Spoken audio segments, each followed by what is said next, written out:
All right, let's do it live on a Tuesday edition of the program. I am merely Bo. The great Gerard Cherry is here down at the home office at Good Karma down on the flats, and Gibby is here as well. Boys, we ought to just forget this and just get outside in this gorgeous weather and live a little bit, Gerard. I mean, this is everything you'd ever want today. Yeah, perfect day to go outside and shoot some hoops, right? Yeah, you're not going to slide. Nothing to see here. Check the wind. Work on your jumper. Man, I was coming across the 480 boat, and I was convinced I was going to get pushed off the side of the ledge of the bridge. That's how hard the wind was blowing. I'm like, what are we in, my man? What happened here? You and I live in a very similar location. I was turnpiking over. A mile away. I was turnpiking over, and when I hit probably Brecksville exit, a little past, like going up that hill to the rest area on the turnpike, I just saw a wall of water. It was just a wall of water that was coming, and then wind that slowed me 2 or 3 miles an hour when I hit it. Like it was just like hitting a wall. So yeah, we had a little tease yesterday. Yesterday was nice, and then today, Gibby, has it been like this all day here? Just wet and cold and gross? The wind has picked up a lot more. This morning it wasn't awful. I was outside with the dogs. Wasn't bad. Okay, yeah. You know, but it has gone steadily downhill since. Now, I heard by the end of the week we're back up to like 72.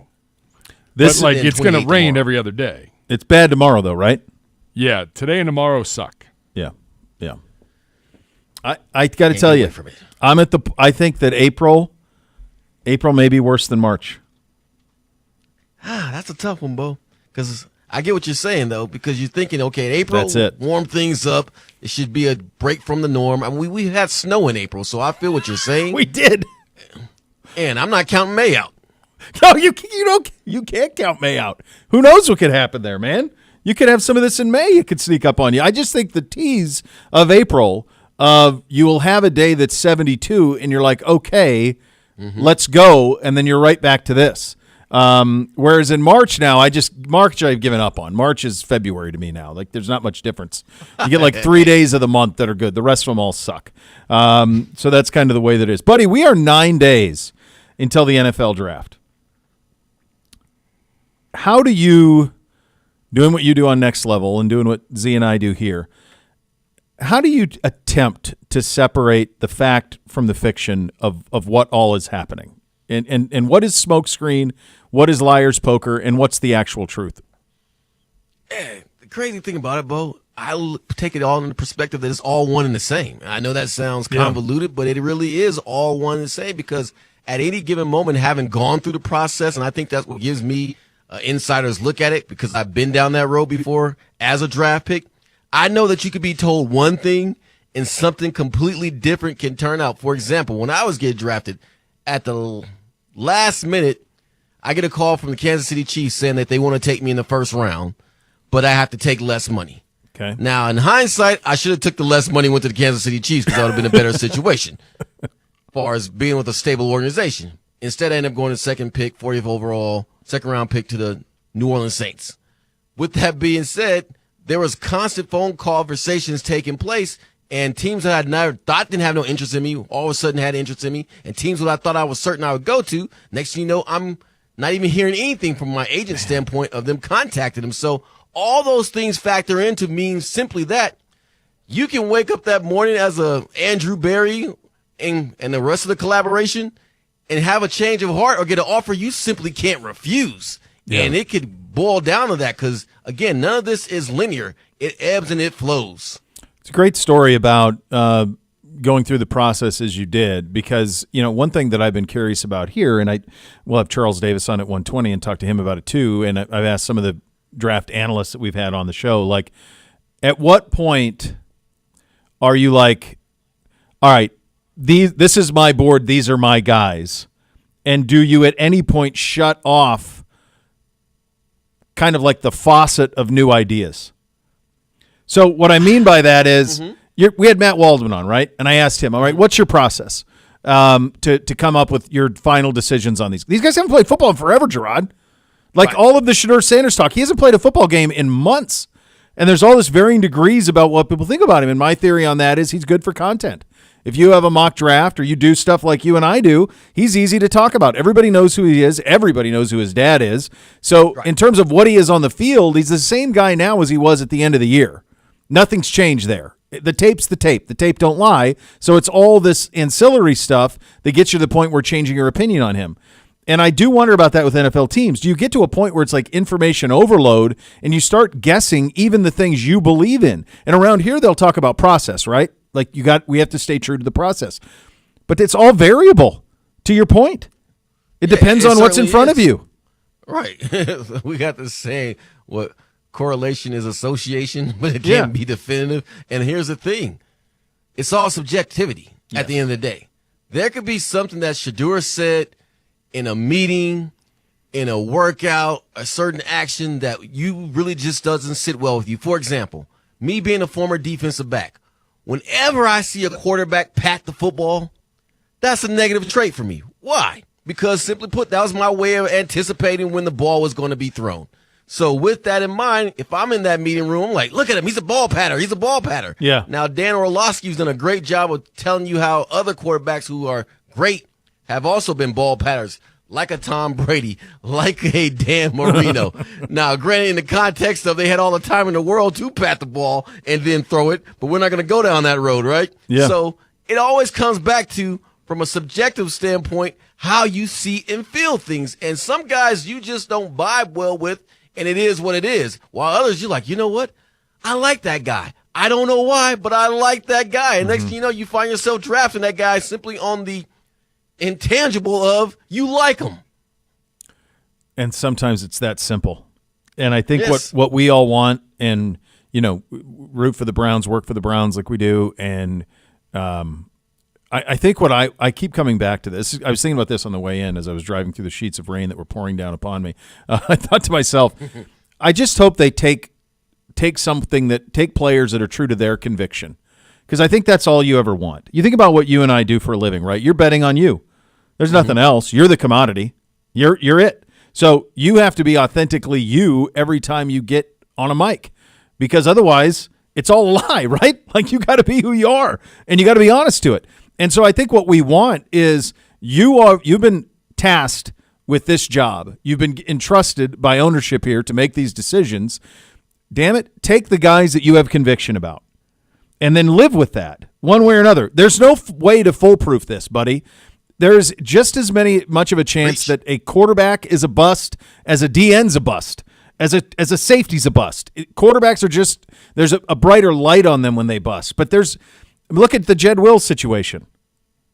He's gone, not even on a roster right now, buddy. He was a 10th pick in the draft.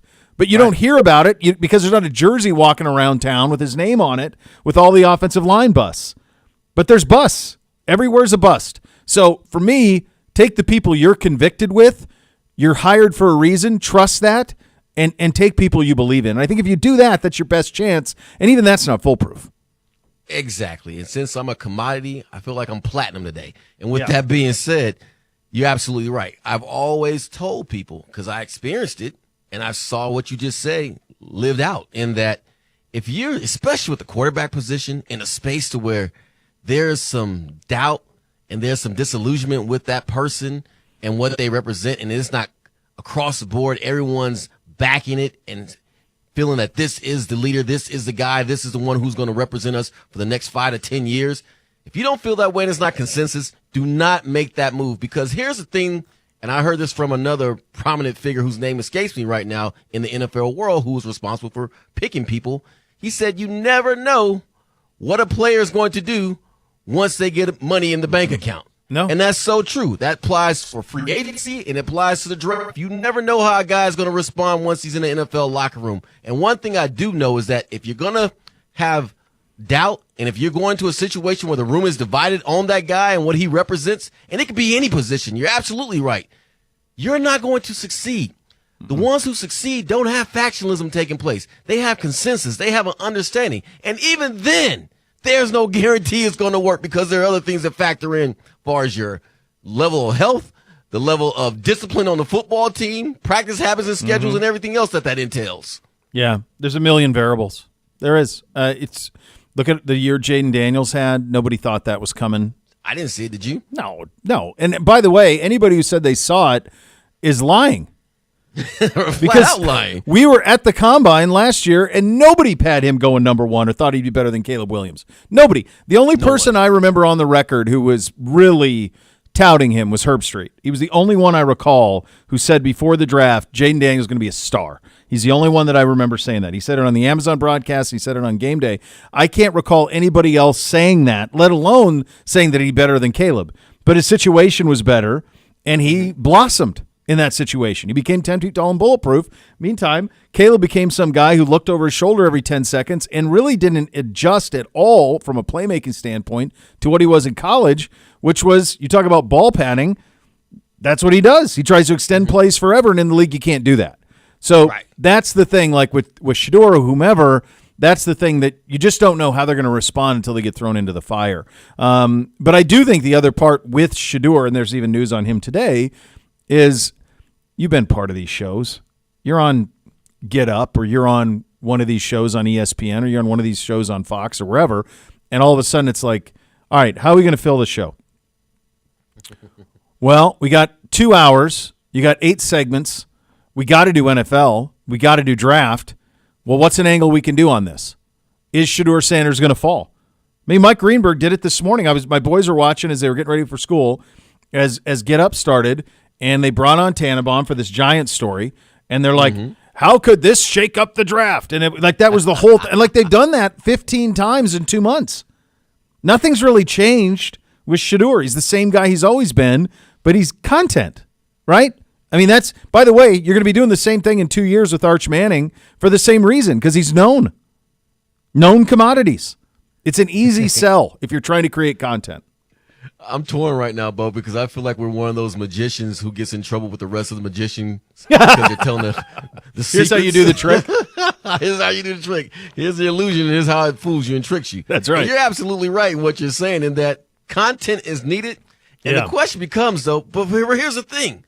There are some organizations who have such a high level of naivety that they care about what the sentiment is from a Get Up, from a First Take, from a CBD, from a media source, or from what is being written in the New York Times or the back page of some New York sports periodical, right? Yep. So some people actually fall victim to that because that's their source of information, and they don't realize that, I have a scouting department that I hired for that. But heck, Mel Kiper and Todd McShay and some other guys said this. I've seen that play itself out as well. And you're like, okay, but these guys work for you. But you take these other guys' opinion over it. But yes, it certainly has become a thing to where we have these things called commercials, people, and we need your attention. So it all factors in. It all factors in. And you're right, at quarterback especially, but you see it at other positions too. Like fan interest can pull an organization one way or another. Absolutely. And then you could have something this is what I think happened today. So the Giants will hold a private workout for Colorado quarterback Shedeur Sanders on Thursday per Schefter. So then Mike Tannenbaum had this to say. When this happens so late in the process, there's either a big disagreement in the building or on their evaluation, or they're reacting to new information. We've seen the Giants front office disagree before. We saw that on Hard Knocks last year. Right. So it very well could be that. It could be like, hey, let's get one more look at him. We really need a quarterback. Is this a get-out-of-jail-free card for us? Let's check. By the way, then you're just doubting your process if that's the case. That's a problem. Because that would be a huge problem for me, because the tape's the tape. There's nothing he's going to do in a throwing session without pads or helmet that's going to sway how I feel about him. What he is what he is. The other thing I thought of here, though, is could this be the Giants trying – look, we have an injury at Derek Carr with the Saints at 9. Could this be the Giants saying – hey, we might take him, i.e. New Orleans. If you want him, you better come to 3. Yeah, and if that is the case, if they're playing chess as opposed to checkers, then I'll applaud that. Yeah. But based upon what we've seen from the Giants of late and what they've done, who they paid and who they've let go, I'm leaning more to the side that this is a panic attack move, and this is an opportunity for a dissension in the building, one side over the other, to once again get another feel in touch of why Shedeur Sanders makes sense for them. And you're absolutely right. If you don't have consensus, this is doom waiting to happen. Yeah. Yeah, Yeah, I think it could go either way. You don't know. And that's the thing. I actually wrote this down as we were discussing this. And this is something for fans. It's something for you and I and what we do. It's something that organizations are struggling with. And that is, you don't know what's real. You don't, because it's all subterfuge and it's all misdirection. And there is probably some truth in, granules of truth in all of this stuff. But a lot of it is for show. There's many guys I've known who were drafted by a team who never had a meeting with them. Yeah, that really happens. Wait, what? You're picking me? I've never even met with you. Meantime, you have a team who says, "Oh yeah, we're taking you at X," and you're waiting, and all of a sudden you don't get the call. And you're like, "Wait a second, you told me you were taking me here." Something came up. Right. And that's like really what they will tell you when you go around for that free agent meeting with them. You're in free agency. I've had teams say that. Yeah, something came up. Yeah, really? Okay, yeah. Well, thanks for that. So. Yeah, I don't. Got that tattoo for nothing. We can't get through this though quick enough. This next 9 days, like you just got to get us to next Thursday, and get on the clock and get this pick going, because it's been long, man. It's been a long time since we picked this high, and it's been a long process. I think the season went bad. It was known that it was kind of over at a certain time, and then it was like, all right, let's just get to the draft, and we're finally there. We're finally at the draft. It's next Thursday, and it honestly can't get here quick enough. Gerard going to be with me for the program today. Always a treat when he is. At 2:30, we'll do a little Ask Gerard version of Ask CBD. You can tweet us those questions to Gibbe at Browns_Daily using the hashtag Ask Gerard. Ask CBD would work too. We'll get to those questions for Gerard coming up at 2:30. Go over your boards, the positional needs for the Browns from your perspective as well. Coming up next, though, I should also mention those are your hot topics today, presented by University Hospitals, official healthcare partner of your Cleveland Browns. He's a great friend of the program, one of the smartest guys in football. He's a great Charles Davis. He's an NFL draft analyst and NFL on CBS, and now college football on CBS. He's got that going as well. So he'll be on the voice on the primetime games on CBS as well. So we'll talk to him a little bit about that, his analysis of the draft and what the Browns should do at number 2 overall. That is coming up next. You'll listen to Cleveland Browns Daily. We're presented by Bally Bet, official sports betting partner of your Cleveland Browns.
All right, welcome back in Cleveland Browns Daily, presented by Bally Bet, official sports betting partner of your Cleveland Browns. Bo Bishop, Gerard Cherry with you. Time to head out on that Twisted Tea hotline, presented by Twisted Tea Hard Iced Tea, official sponsor of your Cleveland Browns. Keep it Twisted Cleveland. He is a great friend of the program. He's one of the best in the business. He is on the NFL on CBS, of course, college football on CBS now, of course, and then NFL Draft Network analyst as well. In addition to that, he has incredible taste in television shows. He's the great Charles Davis, and he joins us. Gerard and I, Charles, were having a conversation about when do draft analysts and then beyond draft analysts, NFL teams, shut off the information that they're willing to accept? So I'll pose the question to you. You have your guys together that you like. When do you turn off the new information and say, this is how I feel about these guys. There's nothing else I need to hear or see. I have true conviction about these players. When has that happened for you? That's a great question. And first of all, hello. Hope you guys are doing great.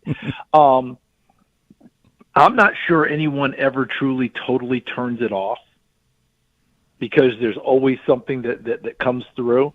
But I think the more experienced you are in this, and I'm not acting like, I've got this thing down, okay? So understand I'm learning every day. But I think the more times you go through it, the more that you can continue to accept information all the way up till draft time and filter it. Mm-hmm. Earlier in your career, you get to, I'll put it to you this way. We were in a draft a few years ago, and the night before the draft, actually the day of the draft, there's this huge report that came racing through that a player had XYZ issues in the last 24 hours and now would not be, eligible or so. Like, what? Wait, what? Mm-hmm. And this was a guy that we expected to be picked in the first couple of rounds. So now everybody's just ringing phones, calling. It's gone bonkers. And as best I can determine as we sit here today, multiple years later, there's absolutely nothing to it. Wow. But so you have to learn how to filter as you go. I'm not saying you always get it right. Look, these poor kids that go through it. Yeah. When Will Levis walked in the room 2 years ago, when he walked into the draft, I think you guys probably remember, you heard someone say, Will Levis is rising. Could he go in the top 10, the top 5 tonight? Yep. And poor kid didn't get drafted the first night, had to go home and get drafted, the second day. I think it's a terrific question. I think the more experienced people, they've got it pretty well locked down, and they'll take other things that come through. But for the most part, it has to be really, really compelling for them to move off of where they already are. And Charles, for me, an interesting dichotomy that's taking place with the quarterback position is that I see Shedeur Sanders, and I'll say allegedly slipping, while I see a Jalen Milroe ascending. Yep. Yeah. Why? From your perspective. Look, everybody's got good PR nowadays, right? Like, you're not worth your salt if you don't have good PR people. And you may have people who are placing things in the media with us, because we are all media members, right, to either help or hurt. Sometimes you don't want to be in a certain place and certain things are said so that maybe you end up somewhere else. Somebody really wants a certain player and doesn't feel like they can get to them early. So if you get something into where they're slipping, maybe it works and you get all the way down to where you are and you take them anyway.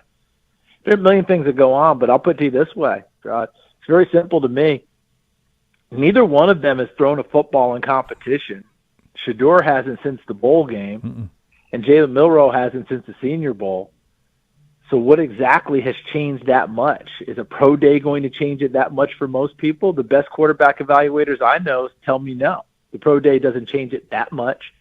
You take it into account and you analyze it, but it doesn't change it that much. Remember Teddy Bridgewater's pro day? When he decided he was going to show everyone he could throw without gloves? Right. Because he'd heard all the chatter about the gloves, and it could not have gone worse for him. I think it's one of those days where he was without the gloves, it got in his head, and he had a bad day. He's still picked in the first round. Yeah. I mean, it could only hurt. Laramie Tunsil in a gas mask. Oh. I don't know that there would be a worse optic. I just don't know there's a worse optic, right? Inhaling a gas mask with a Confederate flag over the back, in the back of the picture. And he slipped. Remember, he was supposed to be probably a top 5 guy. He slipped to 13. You see where I'm going with this? Yeah. Yeah. Great players, great people. People have evaluations. It takes a lot to blow things up, guys. It does, and it's also, Gerard and I were talking about this, Charles, like Shadeur's low-hanging fruit. Everybody knows who he is. His dad's one of the most famous athletes in United States history. Like, everybody knows who he is. So, like, from a content perspective, it's easy to talk about him, and it's easy for you to take an aside on him. So it's almost, I mean, it's like this happened with Tebow in the lead up to that draft. When you're it's going to happen with Arch Manning in 2 years or whenever he comes out. It'll be the same thing because it's just easy to talk about him. And so that's a big part of it. Yeah. Yeah, sorry, I didn't mean. No, go ahead. Sorry, but your point is so well taken. But here's the thing for all of those guys, every one of those guys that you named, for every great thing that is said, there's a bunch of people that are jealous, tired of hearing about them, sick of those guys, didn't like the dad, whatever it is. So Shadeur's had to handle it both ways. Yeah, right. It's not just he's propped up because he's Deion's son. Because, I'm reading those reports now. Well, if this was somebody else at quarterback, you wouldn't even rate him a second rounder. Okay, got it. The flip side is there are plenty of people who are hoping he slips on the banana peel, right? They're hoping that he does fall on his face and fail because they didn't like Deion. They don't like how Deion's done it here. They don't like this. They don't like that.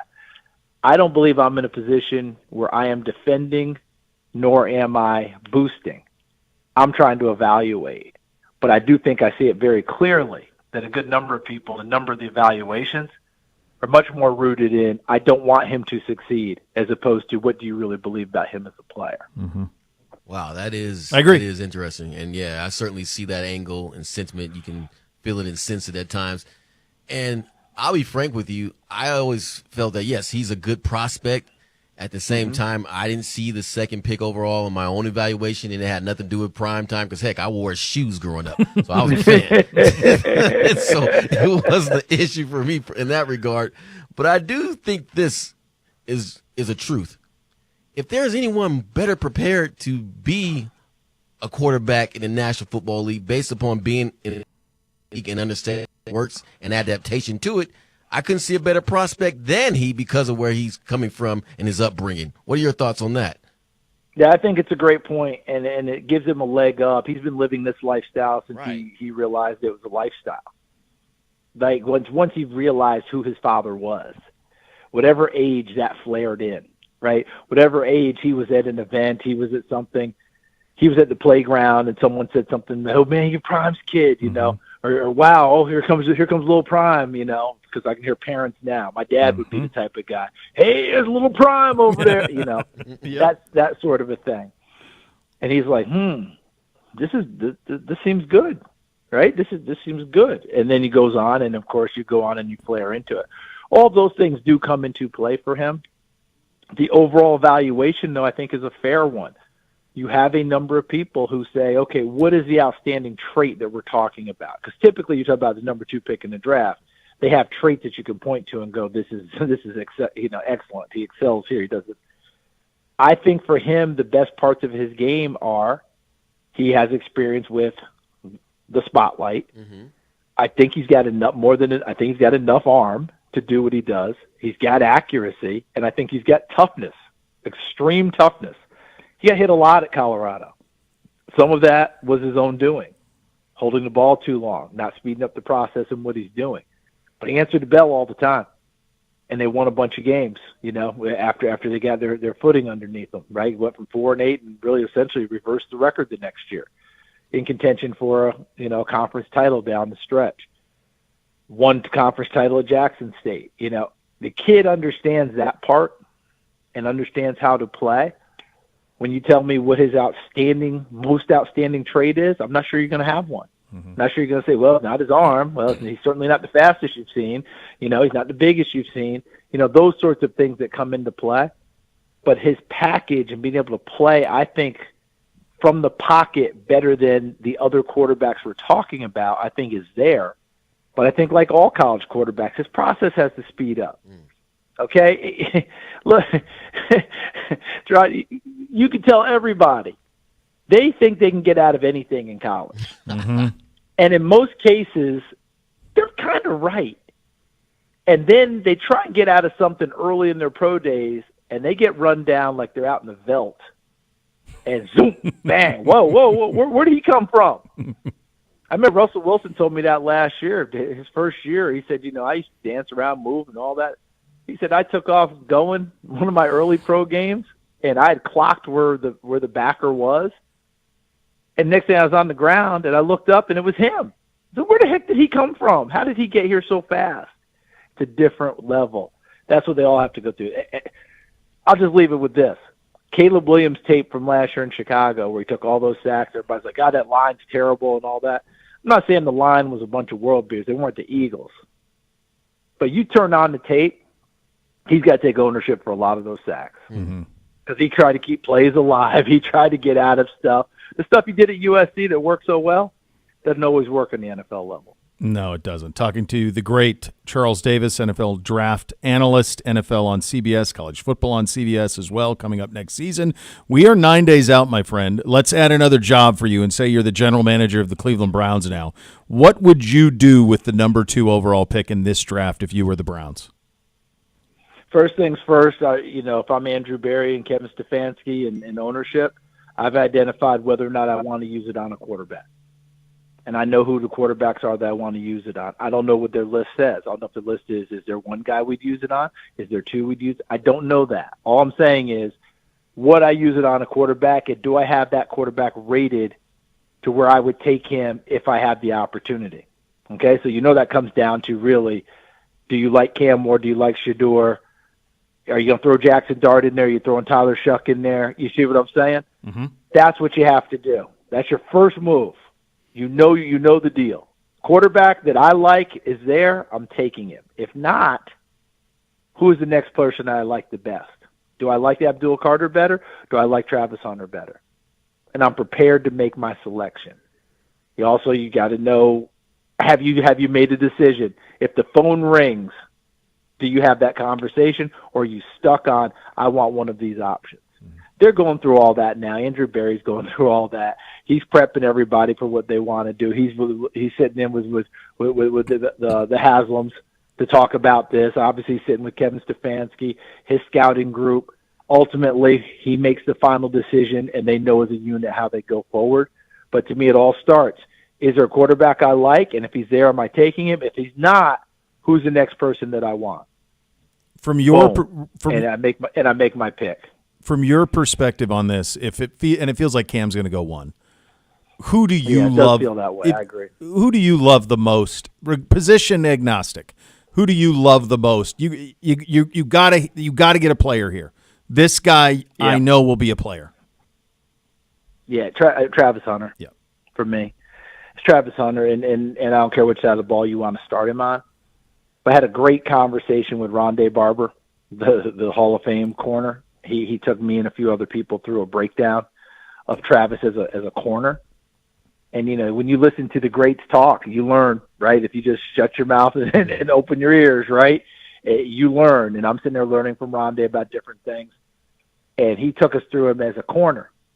Okay, and a lot of the tape was, well, this is wrong here, and this technique's bad here, and this is bad. Oh, yeah, he just broke up the pass. Okay, he took a false step here. He did this wrong. He just intercepted the pass. He's like, he just needs work in the technique. That's all he's talking about. Just give him work on the technique, and he's going to be phenomenal.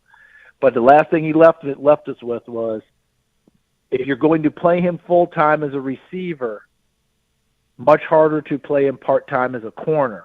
Mm-hmm. If you're going to play him full-time as a corner, much easier to play him part-time as a receiver. And he talked about the technique that goes into it. Mm. Less technique going with the receiver position, where sometimes you just out-athlete people and do things. The technique as a corner, you screw that up, you've just given up 6. And that was kind of where he left it. That was his belief, and it makes a lot of sense to me.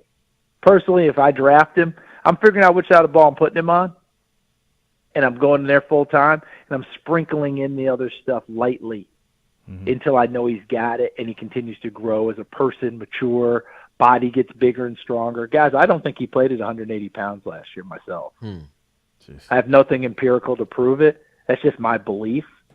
I know he weighed 188 at the combine, but you know what we do for that. We got guys who cut weight to run fast. We got guys who add weight. We got guys who are drinking right? They're drinking all that water, and as soon as they step off the scale, they sprint for the bathroom and stay there for a day.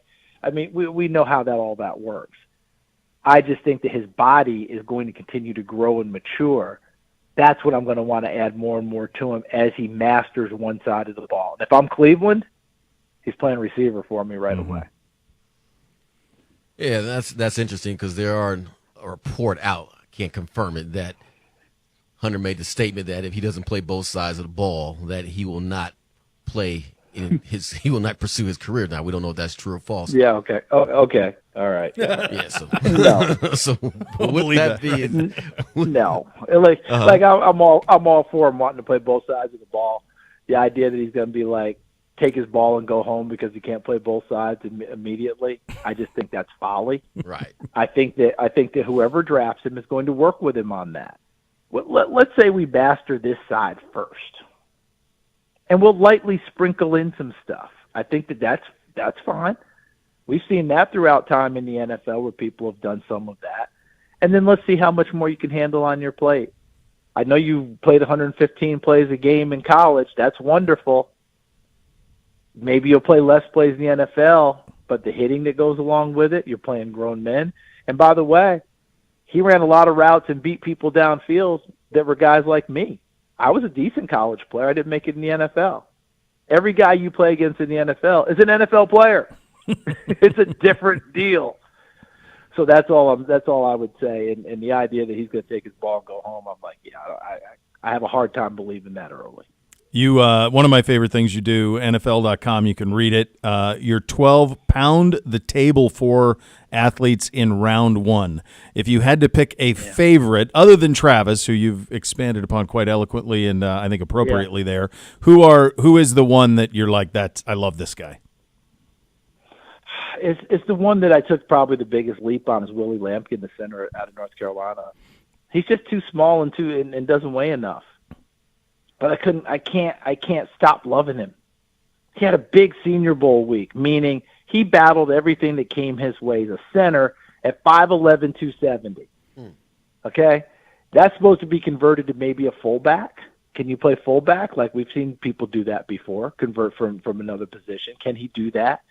We'll see. But I think he's a really good player at center. I just don't know if he's going to be big enough. So I'm pounding the table like crazy because I want him to get a full shot at center. And it's funny because I kept saying, well, he's AQ Shipley. He's AQ Shipley. Remember AQ?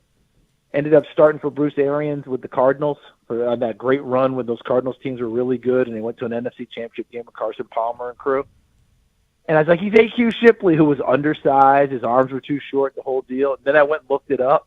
AQ had him by 20 pounds. I was like, oh, man. I'm really out on a limb on this one. But he's the one that I'm just crazy about. And the second one would probably be the linebacker out of Oklahoma, Danny Stutzman. Oh, he's a player. I just think he's a heck of a player. I look at him and I see Leo Chanel coming out of Wisconsin, just about 20 pounds lighter than Chanel. You match up all their combine stuff, you'll be in shock. They're almost twins and everything in the combine except for 20 pounds. Buddy, I'll get you out of here on this one. Congratulations in order. You have added to your duties. You're going to be in Big Ten country, buddy. When is the last time, for example, you were in the Horseshoe? Probably when I was doing Big Ten Network. Been a minute. So whatever year Big Ten Network opened, and probably 07. About 3 years after that. So probably around 2010, 2011. Somewhere in that neighborhood was probably the last time I was there, more than likely. I'm guessing somewhere in that neighborhood. But, you do know I don't start it this fall. Oh, next year. The next year. Okay. Yeah, I started next year. This is Gary Danielson. This is his retirement year, and he gets to go out and get the kudos that he more than deserves. I'm really thrilled for him. And all I'm trying to do is stay out of his way and let him soak it all in and take it in and get the praise he deserves from all these years. It's just so strange because this is the second year, I think, CBS with the Big Ten Network. Yep. I mean, with Big Ten package. All of his years were in the SEC, so the lap really should have been around the SEC country. Right. But I hope the Big Ten fans will recognize the 30-plus years of excellence Gary has brought and give him his due because he's just been phenomenal. So I'm going to stay out. Listen, this is Gary's year, not mine. Yeah. Well, I tell you what, when you return to Columbus, we got your back there, buddy. In 2 years, Hey, when it I comes, appreciate we that. got you on that side of things. So I look forward to appreciate that. Always great to come to Big Ten country. I had a blast doing Big Ten Network. I really did. Did with Tom Brenneman and Carissa Thompson was our first sideline reporter, and then I was with I was with a number of different people there, but we really just had a ball. I mean, absolute ball. So yeah, it'd be fun. I'm looking forward to that in 2 years. So I'll see you in 2026. Where they say, God willing, and the creek don't rise, as they say down south. All right, buddy. Good talking to you as always. Appreciate you. Hey, great talking to you guys. Enjoy draft time. Take care of yourselves. We'll hopefully see you soon. There he is, the great Charles Davis, NFL draft analyst, NFL on CBS in 2026, college football analyst at CBS. I'd forgotten he went to Tennessee. I can't believe I forgot to ask him. We should have got his ask about Nico Amalieva and what he pulled over the weekend, because that's classic. That's a month. By the way, do you see in this, Rod? You see in where he's yeah. down to now? Like everyone's like, yeah, we're good, and now it's like Tulane and UCLA. Be careful. He's still asking for money? Be careful. Yeah, be careful what you ask for. I'm like, what? That's the part I don't get, the audacity of it all. But if you got people in your ear telling you a bunch of stuff and giving you false narratives, then you're prone to listen to them. Bad things can happen, and that's just really what we're observing take place. NIL is fascinating. It is. He so he was a get the bag guy the whole way. He was that in high school. And everybody in the recruitment of him knew that they just, whatever the highest number was, that's what they wanted. And so they got it from Tennessee. And so that's kind of what he's been. And then there was reporting yesterday that he was trying to hold their feet to the fire before they played the playoff game against Ohio State. If you don't give me some more money, I'm not going to play. Inevitably, he did play. He was tough as nails. I'll give him credit. He was tough as nails in that game. But it reminded me a little bit last year in the portal with Cam Ward. I was like, why are the Buckeyes not in on Cam Ward? Like, they need a quarterback. He had all of the weapons you think Ryan Day and at the time Bill O'Brien would have wanted at quarterback. Big arm, elite athlete, all those things. Why are they not? Well, come to find out, Cam Ward was, I'm going where the biggest bag is guy. And Ohio State didn't want to get in a bidding war over a quarterback. And so they let him go, and they ended up with Will Howard, and obviously it worked out very, very well. But that's the thing that's happening in NIL now is you have to make the decision, like, how do we thread the needle on a guy who, yeah, it's fair to compensate them. This is the market. Fine. But also not a guy who's only there to get every dollar possible. That's the balance. And a place like Ohio State, you can be choosy. At Tennessee at that time, you really couldn't be. Michigan with DJ Underwood this year, they really couldn't be. They needed a big-time recruit in that class, and the kid was down the road. So they gave him $12 million. But who's to say if he really wants to be at Michigan? I mean, he was an LSU guy all the way, and he was right down the road all the way. But the money's the money. Yeah, the money factors in, obviously. But the thing is, the dynamics of the team, and we get it. You're a mercenary. Take it for what it's worth. But it's hard to put a C on that guy's chest and ask that guy to lead your team if it's all about the money.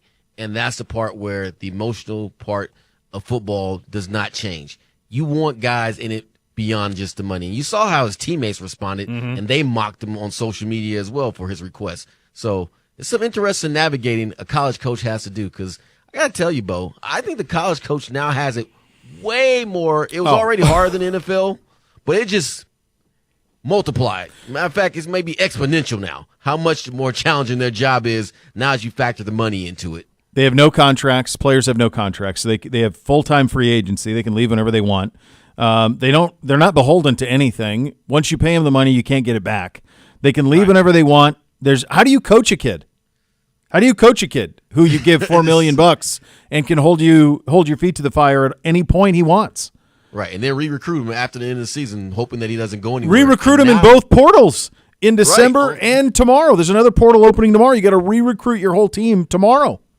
And now you got legislation, for example, in Illinois taking place where they're saying, hey, we'll give you a tax break on your NIL money if you come play the state of Illinois. It's blowing up and magnifying. It is fascinating. It's crazy, and there's so much money in it. The only way it's going to get course-corrected is if the people who fund collectives say no, and that's basically what happened at Tennessee. They said, we're done. We're done with this dude. We're done. And that will be the only thing that stops it. Hey, Bo, if he had won a national championship, they wouldn't have said that. Oh, no. No. I've been saying that the whole thing with the Nico thing. His mistake was he wasn't good enough. Right. That's it. If he was a top 3 quarterback in the SEC, then they would have happily paid it. But he's not, so they said good riddance. Yeah, for sure. Right. No, and to answer to Betris, your point on the college coaches, Ryan Day told me last summer that in terms of true days off, he had 5 in a year. True days off. He had 5 days off. When I first started covering college football 25 years ago, after the spring game, the head coach was done until, for all intents and purposes, the head coach was done until camp. Right. They were off all summer. Players were handled by the strength, but a lot of them went home and worked. They didn't stay on campus. They went home. Right. Where Coach at? Now, he ain't in the office today. No, he's not here. Call that. He's not here. I'm like, dang, he never here. No, they're gone.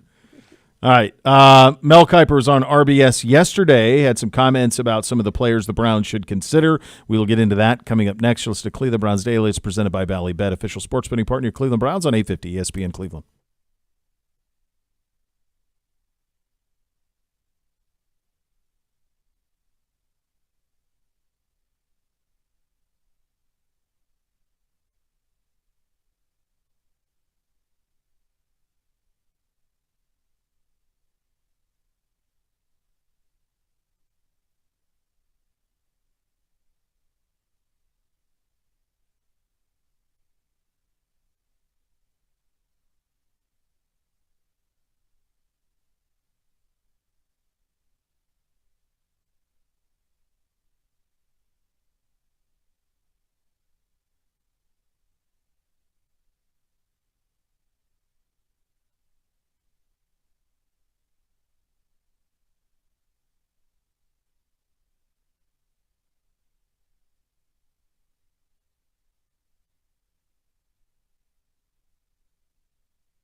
Add more fun to your fandom with the Bally Bet Sportsbook app. Download today, get 50 back in bonus bets. You place your first wager of 10 or more.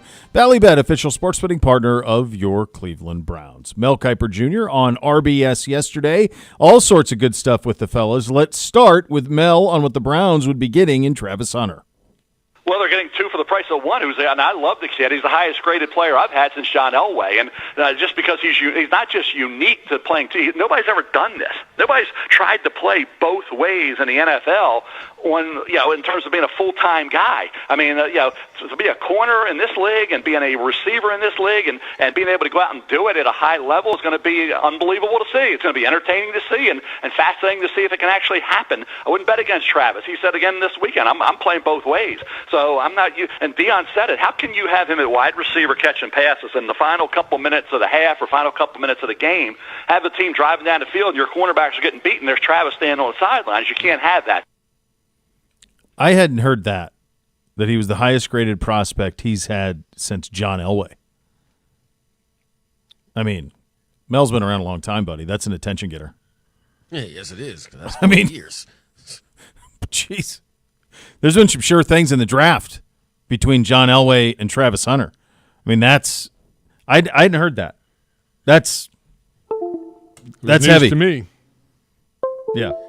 That's some pretty heavy heard stuff. Him say it, and I can see where he makes that assessment because you literally have a guy who can be an impact player on both sides of the football. If he decides he wants to play receiver, he can do that. If he decides he play defensive back, cornerback, slot, nickel, whatever, he can be that. The question becomes, and we talked about it earlier with Charles, is can he do both on the NFL level at a high level and not just solely concentrate on one? That's where the question comes in. And Charles is right in his other assessment that it's one thing to do it against college guys, because here's the thing.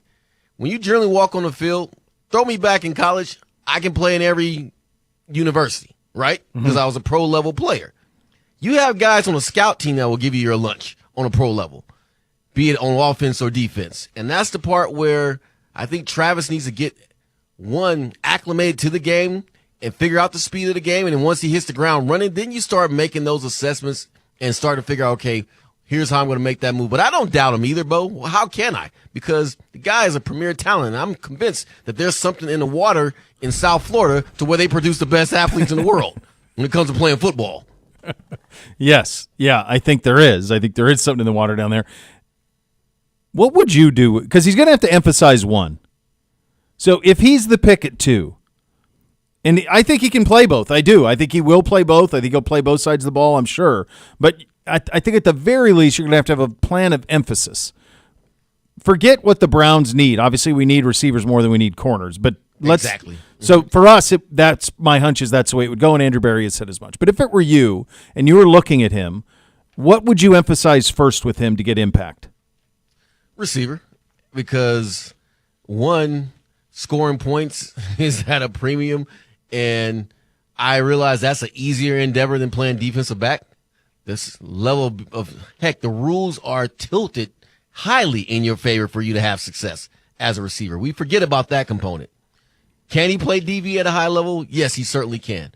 But the thing is, as Rodney Barber obviously said, not Tiki, but Rodney told Charles, it's true. Technique matters. If you make one misstep, far as a guy fakes an inside bow and you honor that inside step and your technique's off and all of a sudden you're switching things, you're beat. And it only takes millimeters, right, in the league to beat you. It doesn't have to be a yard or a foot. It takes just a little microseconds to get beat. So if you're out of position because you're not practicing enough, you're going to get beat. And only athletic talent can only take you so far. Now, Grant, Deion, Randy are two guys who I played against who I felt were just more athletically superior than everyone else. And if you went further back in time, you'd probably say that about Bo Jackson, to where they were just more gifted. Now, I'm not sure, because I don't know what Travis runs. I don't know what his jumping ability is and all that, if he's to that place to where you feel like the dude can just put on some tennis shoes or cleats and just go out there and dominate. That I'm not sure of. Yeah, it's we've never seen anybody do what he did. So it's because this wasn't Devin Hester. This wasn't Champ Bailey. Like, he was a full-time, he's 100 receptions. at Colorado, and he played all the time at corner. So like he did it all the time both ways, which is wild. Let's move to his teammate Shedeur Sanders. Mel, one of the few who believes that Shedeur is still the best quarterback in this draft. Here he is on that. I get it. I mean, you can't change who you are physically. I mean, Shedeur's 6'1.5". He's 212. He can add a little weight to that frame, but he's 6'1.5". He's not 6'4", 6'3". He doesn't have 4.6 40 time. He doesn't have that wow arm strength, that explosive arm strength. You can't. His arms will get stronger, so that's been proven. They said the same thing about Breeze. He wasn't very big, and he didn't have a strong arm, and he wasn't going to run a 4.6. And I think if Shedeur goes to New Orleans, could be a good fit for him. So I just think I understand why people feel Ward is the number one quarterback. If you want the rocket arm, if you want the more creativity and different arm angles and all that wow factor coming out of college now, not in the NFL, but coming out of college, Cam Ward would have that. Shedeur, though, is a traditional, old-school, drop-back pocket passer. If you give him a little help, he can be like a surgeon and pick a defense apart. Let's hear from Mel again. This is on a potential Shedeur Sanders slide. This whole notion that if Shedeur slides, he's a terrible quarterback, and people bring up different ones. I'm talking about guys that were mocked in a certain place and graded in a certain place. And I went back to 1970. Of the 8 quarterbacks that slid, 6 have turned out to be really good. The 2 that weren't were Brady Quinn and Jimmy Clausen, from my grades and my mocks. Not what other people had. I went just back to that dropped from significantly from where they were projected to go. And a lot of those guys did really, really well. So if Shedeur does drop, he gets to Pittsburgh, then we got ourselves a quarterback we're talking about. And then obviously here in Baltimore with the Ravens, and you being in Cleveland, I don't think we want to see Shedeur in Pittsburgh. Here is Mel on if teams could try and trade up for Shedeur if he falls.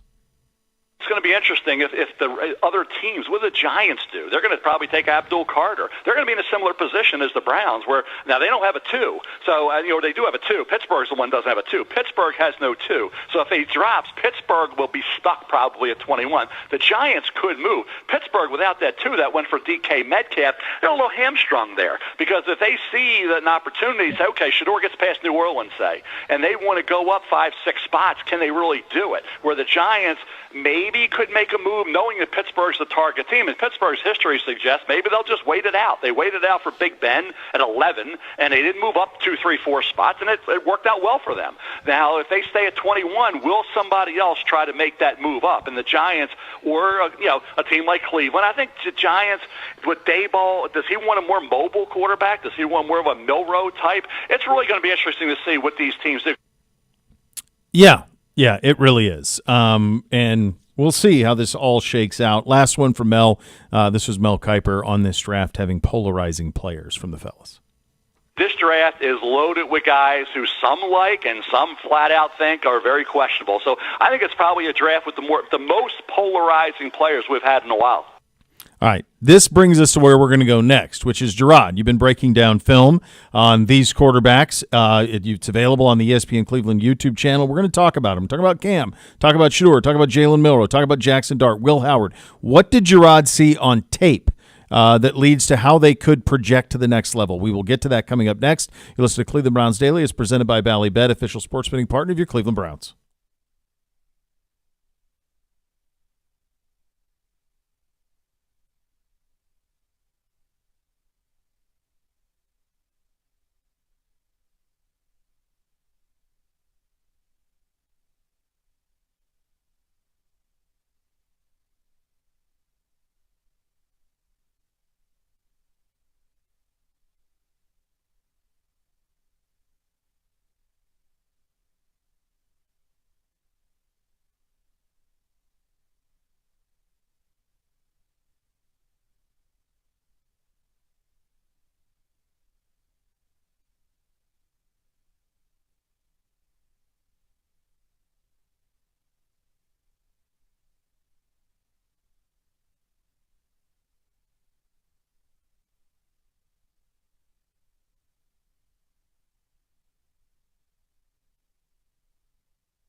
OEM, the preferred provider of copiers, document services for your Cleveland Browns. They'll tackle any size office at 216-485-2000 or visit ohiobusinessmachines.com. Bo and Gerard with you here on the program today.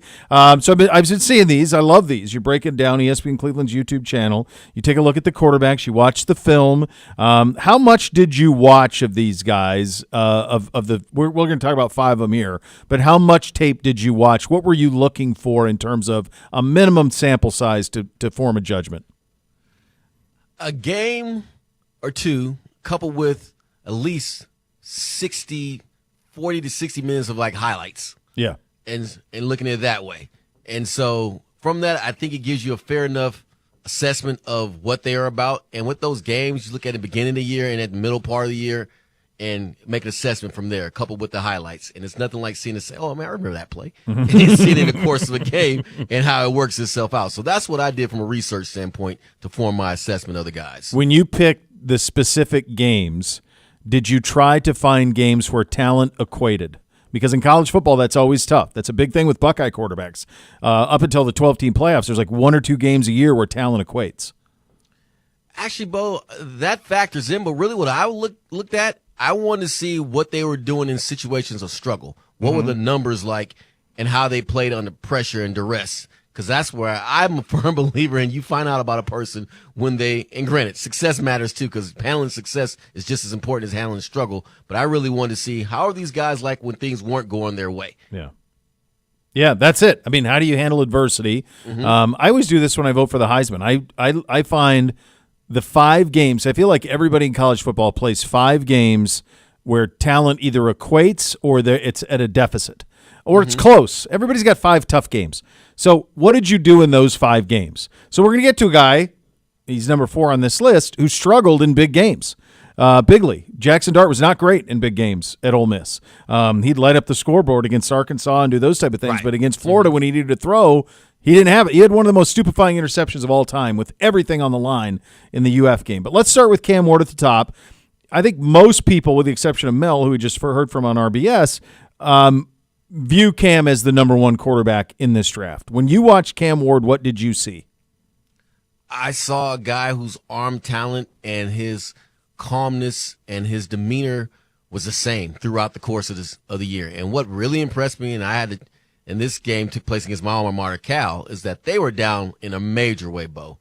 And the way in which he orchestrated that comeback and the way in which his demeanor did not fluctuate and he just stayed true in presence and calmness and was not erratic, though so much was riding on their win streak and everything else along with that, and to come back the way they did, that was so impressive to me. But when you just watch the ball out of his hands, it just explodes, and it's so present. You walk away from it saying, I see the arm talent.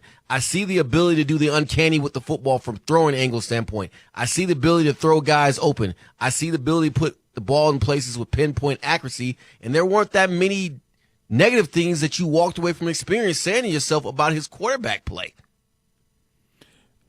Concerns you would have if you drafted him?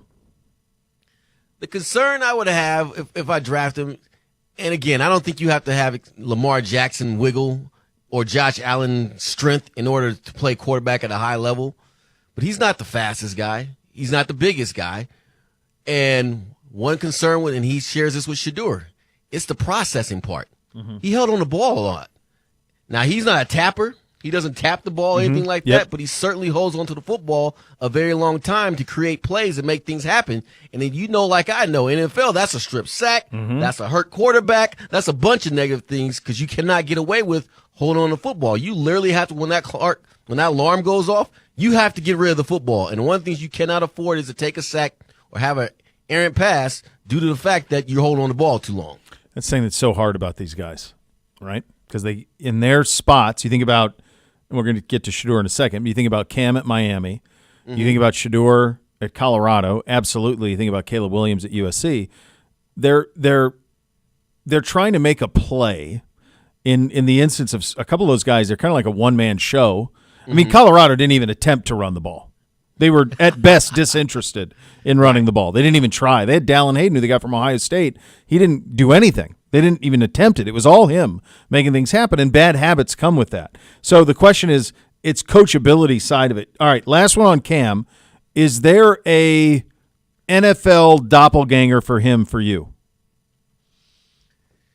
Gosh, who does this game remind me of the most? I would say, and this is going to sound kind of crazy because he wasn't. When I watch him, I kind of remind myself of Warren Moon to a degree. Okay, just coming the ball out of his hand, bam. Okay, boom, big arm. Yeah.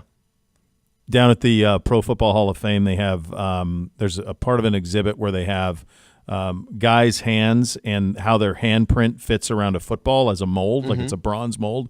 Warren Moon's hand grips an NFL like Duke football the way I would grip like a little kid ball, like engulfs it.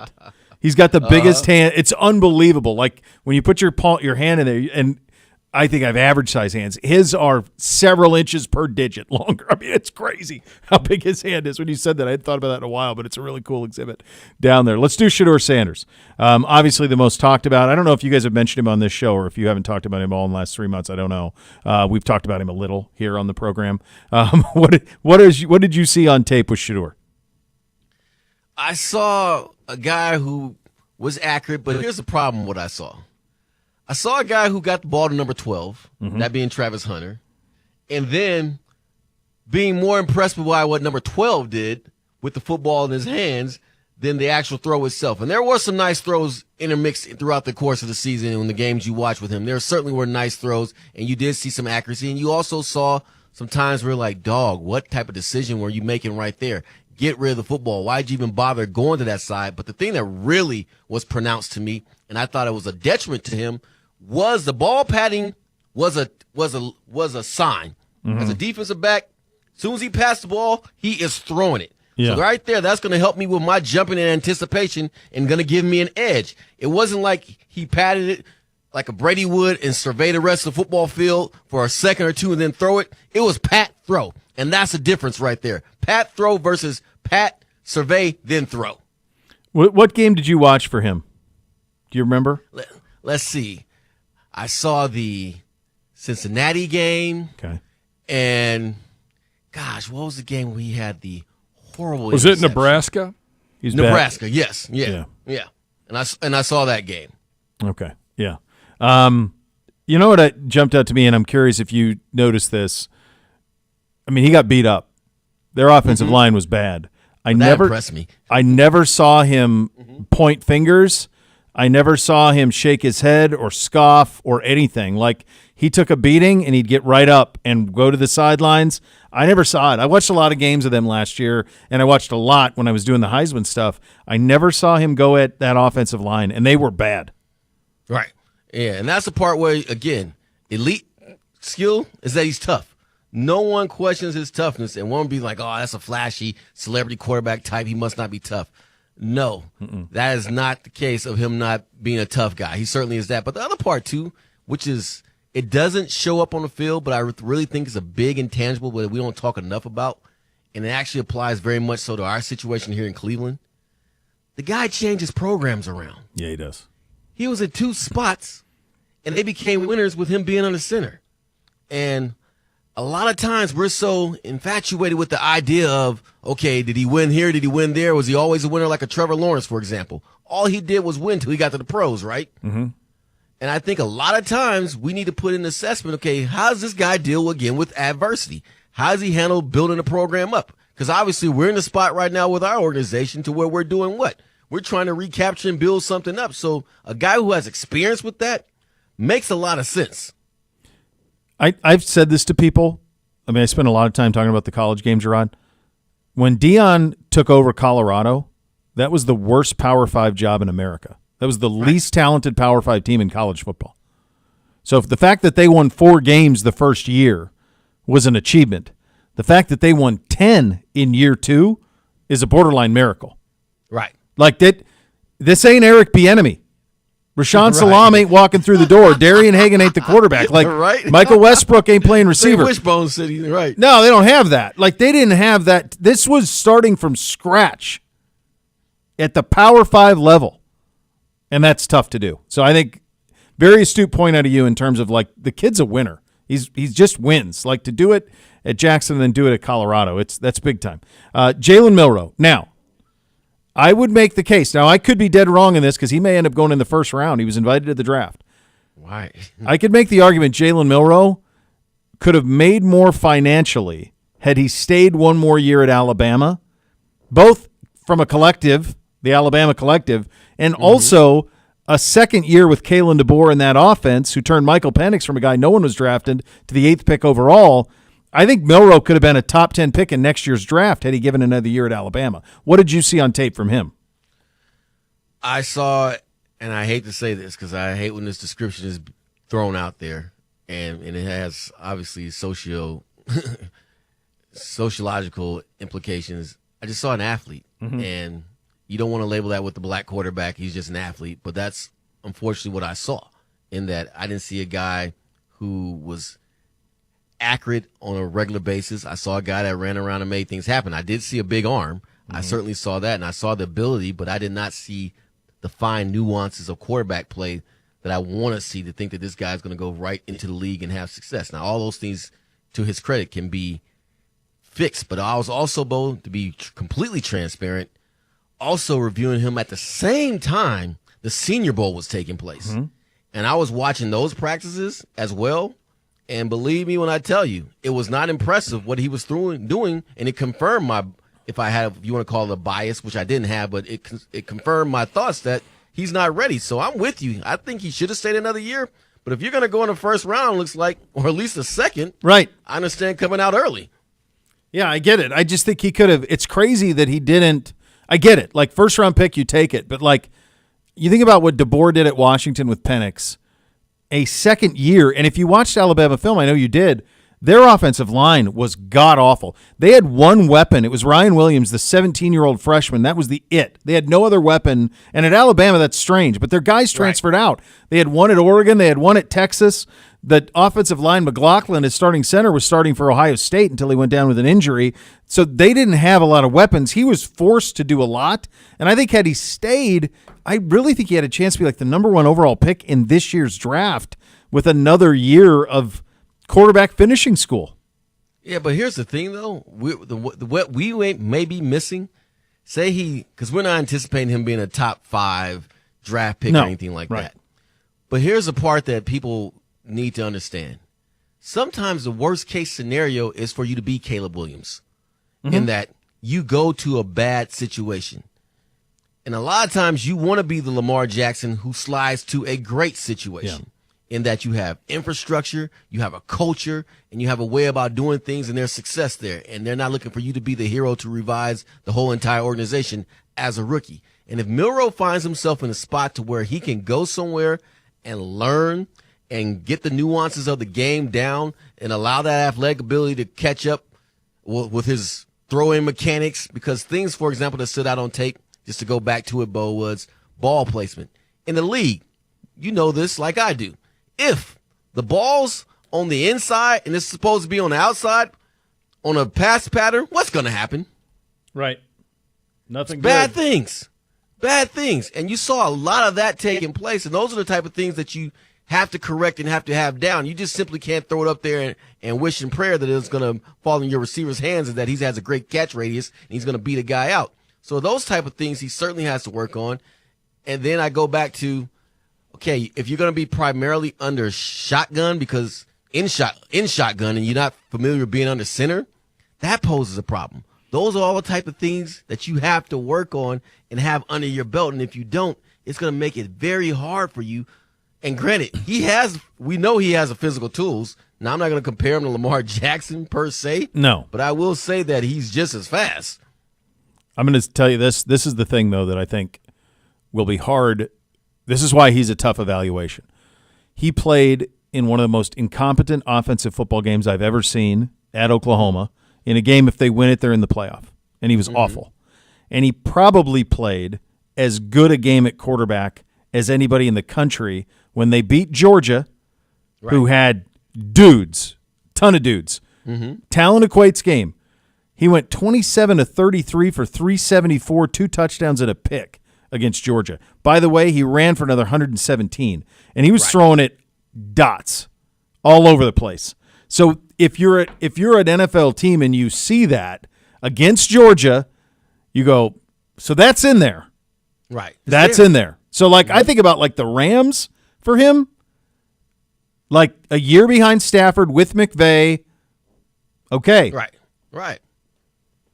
And that's the part right there where you make that move to where, okay, observe. This is how you play quarterback at the highest level. This is how you put consistency to your game, because the worst thing that you can possibly do, and I think Richardson for the Colts has messed it up for, even apparently not though, because if he still goes in the first round, it still means that the NFL is hung up on this idea that we're going to draft talent over substance for the time being. And I know that sounds weird. Like, what do you mean the substance? That's talent. In the sense that the nuances of the game are the substance. So that may still be the case as the topic du jour for the NFL game and what they do at the quarterback spot. But yeah, I'm with you. You have to have, in my opinion, though, consistency, because at the end of the day, heck, what we do, it comes down to your habits. Yeah, and absolutely. you have to show those habits and traits consistently. If you're showing more bad than good, I should assume what? The bad, as opposed to the good, is going to often recur. It's funny, you play that game of how he played against them in the biggest games they played, and he was largely great. He was great against Georgia. He was pretty good against Tennessee. He was great against LSU. He was really good against Missouri. These are their ranked games. And then in his rivalry game against Auburn, he's 18-24, 256, runs it for another 104 and 3 touchdowns. He ran for 185 and 4 touchdowns at LSU. Right. And I think they got athletes on the field. Yeah, they do. I promise you. He went 12 of 18 throwing it in that game. So he's a tricky one. All right, Jackson Dart is next. Jackson definitely had a nice supporting cast. And I found myself comparing him and Shedeur a lot and saying to myself, from a throwing standpoint, I don't see major differences because I saw issues with decision making. I saw an occasional pat here and two of the football. But the thing that did intrigue me, Bo, is that I didn't realize he had this out there watching the games, was he has wiggle. Yeah, he has running capability with the football, and he can move around the pocket and make some things happen. But, yeah, you're right. Also, though, the decision-making. How do you do some of the things that you did in the bigger situation? So you're the polar opposite of what we just discussed with Milroe, in that big games, you don't show up and show out. You shrink. And as we know, the NFL every week is a what? They're all big. They're all big, man. Yeah. They are. I don't know if people realize he ran for 500 yards last year. Yeah. I was like, man, this guy got wiggle. Yeah. Yeah. He's crazy because they beat their biggest win last year. They beat number 3 Georgia in Oxford. He had a decent game. He was 13-22 for just under 200 yards, interception and a pick, ran for another 50. The next week, all they got to do, Gerard, is beat Florida, who's not good. All they do is beat Florida. And he throws he threw 2 interceptions. The second one, and they end up being the game clincher, is one of the more stupefying decisions you'll ever see. He threw it into 3 guys. Not good. Not good. And he threw it into a crowd. And they didn't need it. It just was a bozo decision. So buyer beware a little bit there. All right, the next guy I've seen every snap of and have a pretty good idea about what he is and what he is not. Will Howard, Tell me if Buckeye. you agree with what I have to say. All right, let's go. Because you've seen it all. I have, yeah. I walked away from the Will Howard experience saying he can be the perfect game manager, young quarterback type. If you have an offensive coordinator who just needs the guy to manage the game plan and do exactly what he's telling him to do, yeah, every now and then you may need to get out of some trouble and avoid some situations in situational football. But ultimately, like a Kyle Shanahan has done with a Purdy, I just need you to throw the ball to a spot because I'm designing guys to be open. And I also believe that Kevin Stefanski does the same thing as well. Yeah. His ability to, and the funny thing, what I like about him is he was better as the season went along. As their competition got better, he got better. If you think about playing Tennessee, Oregon, Texas, and Notre Dame, and he was the best quarterback in the field in every one of those games. And that matters. And he's clutch, too. When it came time to make a big throw, he made a big throw. This is the thing that I think about him. It's hard because he was in kind of some different systems at Kansas State. All of a sudden he comes to Ohio State, and it's like a pro system, stud receiver, stud talent, and now I got a totally different task. But he grew with it. He grew into it as the season went along, got better. And the thing that's really cool about him is he is a man's man in the sense of that was a room full of grown men who were choosing to come back to Ohio State to win a national title, and he came right in and became a leader. But he didn't force it, Gerard. Like, he let it happen naturally. And he ended up being kind of the focal point, one of the focal point leaders of that team, and he was doing so with guys who were there 4 and 5 years. I mean, that's impressive. That speaks volumes, yes. Yeah. That means he's embraced by the locker room. That means the guys respect him, and that means that he has something that you have to have on the pro level. If you're going to be a professional quarterback, you have to have the ability to lead men. Guys have to respect you and want to follow you, because if they don't, they will not block as hard for you, and they won't play as hard, even though their livelihood depends on it as well. And I know that makes no sense to most people listening to the sound of my voice, but I am here to tell you it's an absolute fact. Yeah. All of these videos, your breakdowns are on the ESPN Cleveland YouTube channel. Check them out. They're great stuff. Good job, buddy, on all of that. Much more to come. You're listening to Cleveland Browns Daily, presented by Bally Bet, official sports betting partner of your Cleveland Browns.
Howard Hanna, the official real estate provider of your Cleveland Browns, exclusive buyer agent, is there to help you navigate the field, save time and money, and score the winning touchdown. A new home. Win big with the leader in real estate. Visit howardhanna.com/go Browns today. Time for a little Ask Gerard edition of Ask CBD. Hello, Gibby. Hi, gentlemen. How are you? Good, good.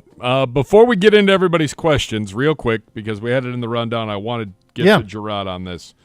Gerard, real quick, your top 5 positions of need for the Browns going into draft weekend. At number 1 for yours truly, I'm going to say rush in, opposite of Myles Garrett. You're probably thinking, we got Myles Garrett. Well, let's give Myles Garrett something definitive. Imagine if Abdul Carter was on the other opposite end of him, what that would look like. That would be sick, to say the least. At number 2, I'm going to say tackle.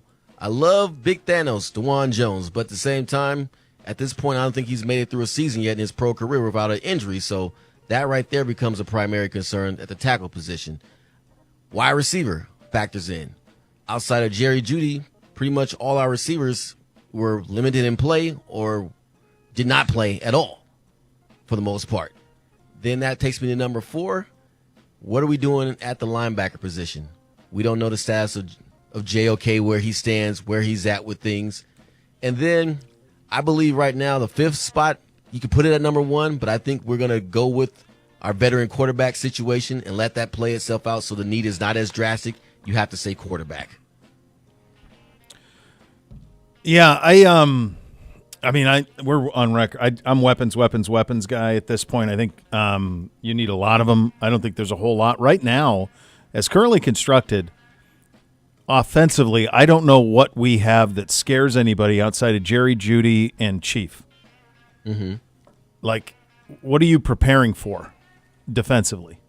And so, look, Andrew talked about this. The Haslam talked about this at league meetings. Like, we're in a bit of a transition here.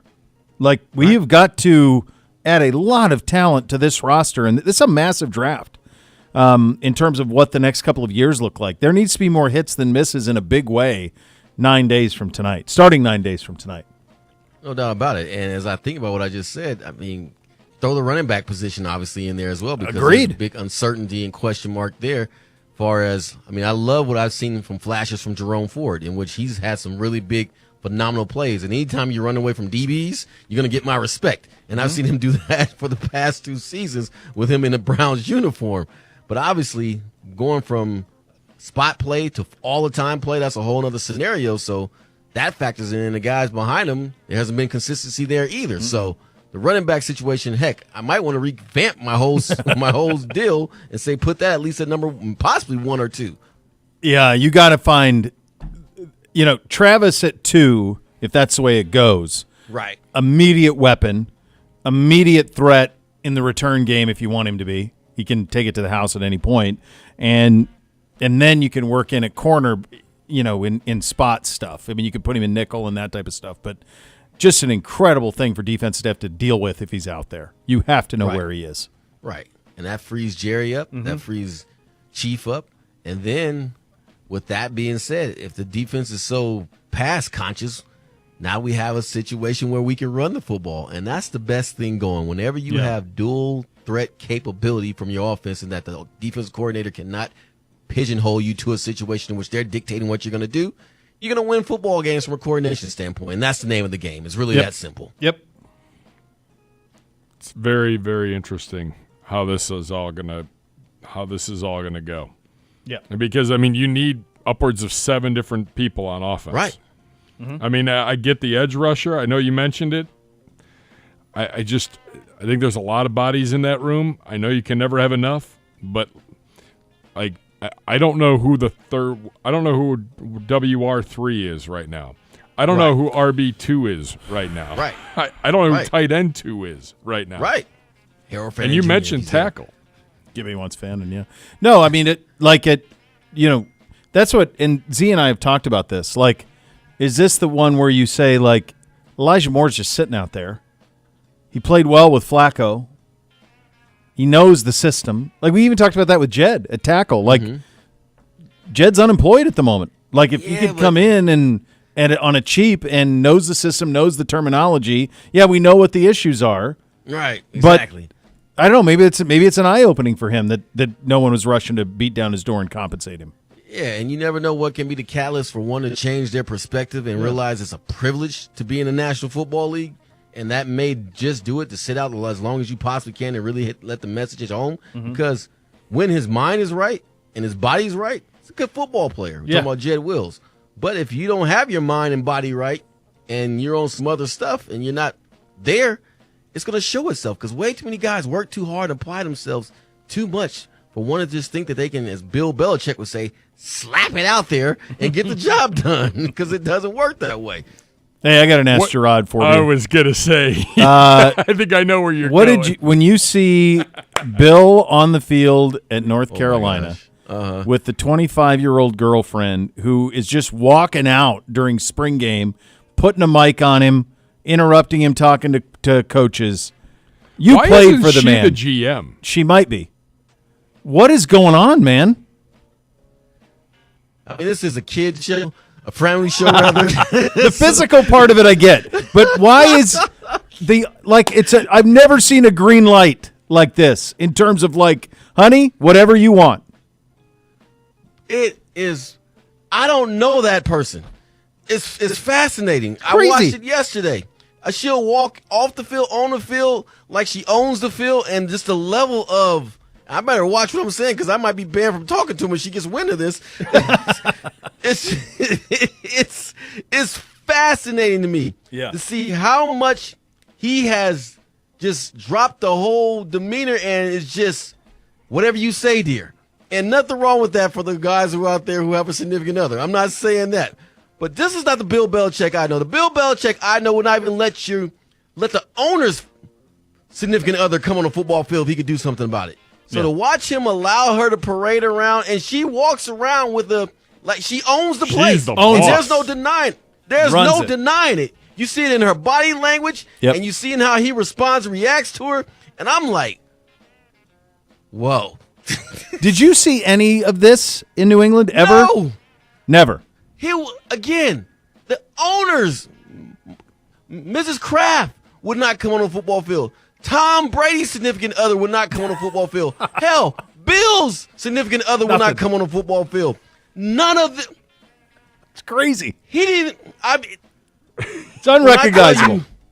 It's. Imagine how fascinating when I watch it.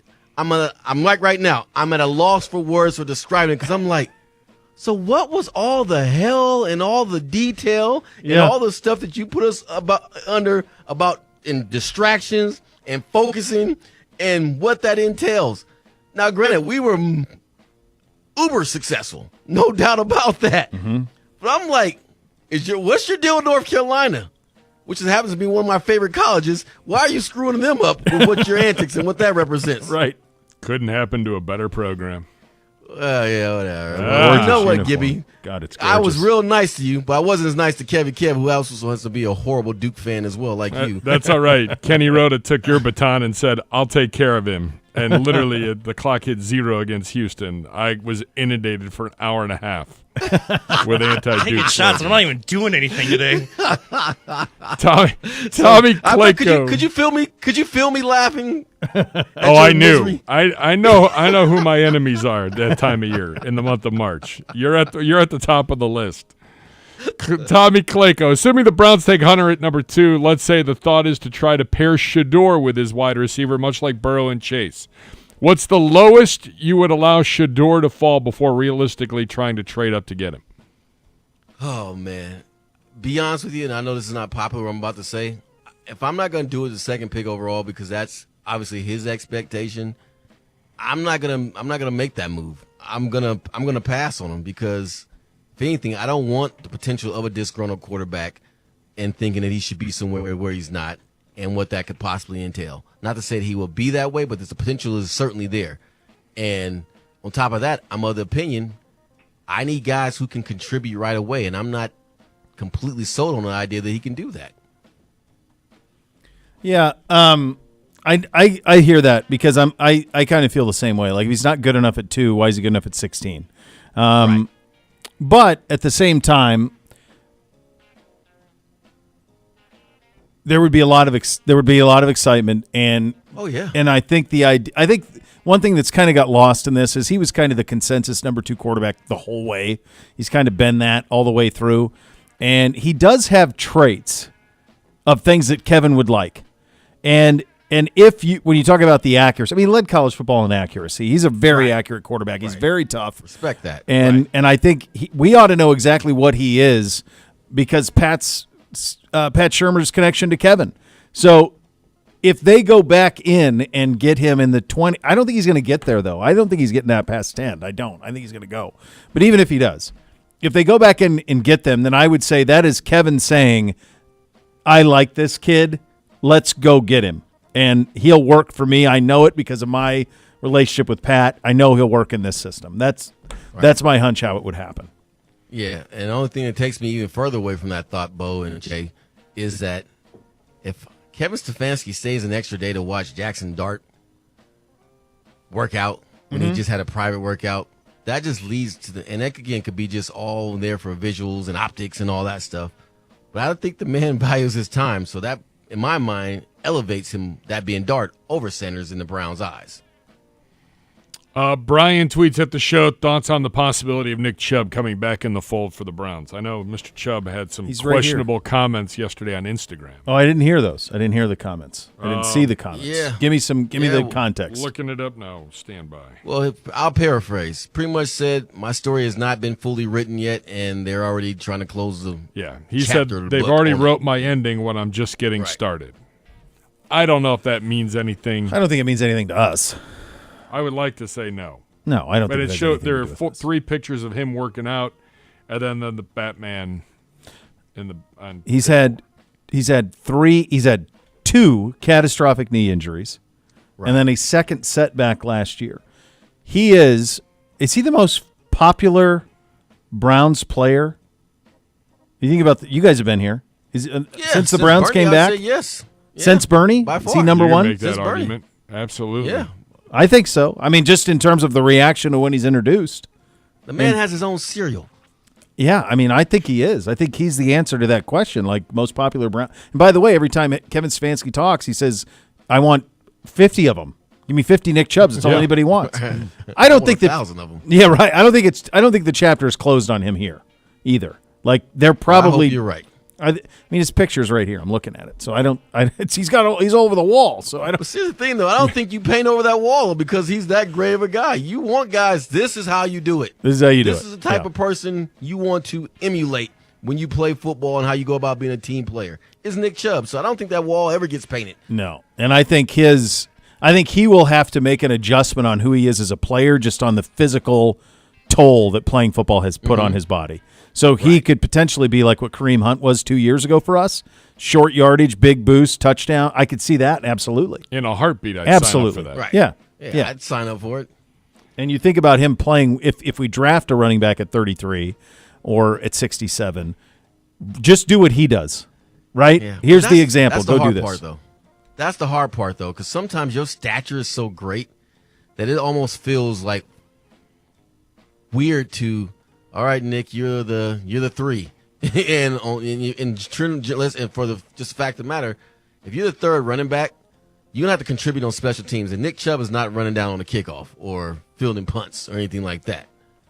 No, he's not. It's true. Very, very true. I have 30 seconds. Go-to road trip snack for you both. Gerard, Go ahead, buddy. food, it's in your wheelhouse. Oh, that's more than my wheelhouse. That is my house. Man, on a road trip, I have to go with Grandma's. For some reason, I always get these. Grandma's cookies, peanut butter. Oh, those are winners. See, I like the chocolate ones, and I'm not a big chocolate guy. The red chocolate pack, like with the red chocolate pack, those are unreal. Those are great. You That's a suck home down run. those. It's weird. Like And I'm talking about the sandwich cookies, though. Oh, you're talking sandwich? Yeah. In a peanut butter color package. Yeah. Yeah. I go That's a go-to. sunflower seeds because all of a sudden I don't even know. I've been driving for 4 hours sucking down sunflower seeds, and it's like, where did the day go? What just happened? So I'll go. I there. need for that energy boost. I'm 4 hours in, Bo. I'm like, okay, I need some sugar. I need a little sugar, baby. So much more to come. You listen to Cleveland Browns Daily on 850 ESPN Cleveland.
So normally around this time, I will say something to the effect of the next level is next, and the next level is next. Gerard will be on the next level. What do we have to look forward to here coming up next on the next level, my friend? We are so going to dissect allegedly what Travis Hunter had to say in regards to playing both offense and defense, and as a demand, if it doesn't take place, he's not going to play professional football. I think that's probably more than likely not the case, and obviously, like you said, Bo, we need speaking points this time of year, and we certainly have them. We have them. Yeah, he's quoted. I mean, it's a quote. Like, this is him to CBS Sports. It's never play football again because I've never doing it my whole life. I love being on the football field. I feel like I could dominate on each side of the ball, so I really enjoy doing it. I will say that quote is a lot different than if they don't let me play both. I mean, there's no nuance to it, right? Right. Life's full of nuance. So my guess is there will be a lot of it. Look forward to that conversation coming up on the next level. Always look forward when you're in, my friend. Great talking to you, buddy. We'll be listening to you coming up next on the next level, which is next. Thanks for listening, buddy. Cleveland Browns Daily, 850 ESPN Cleveland.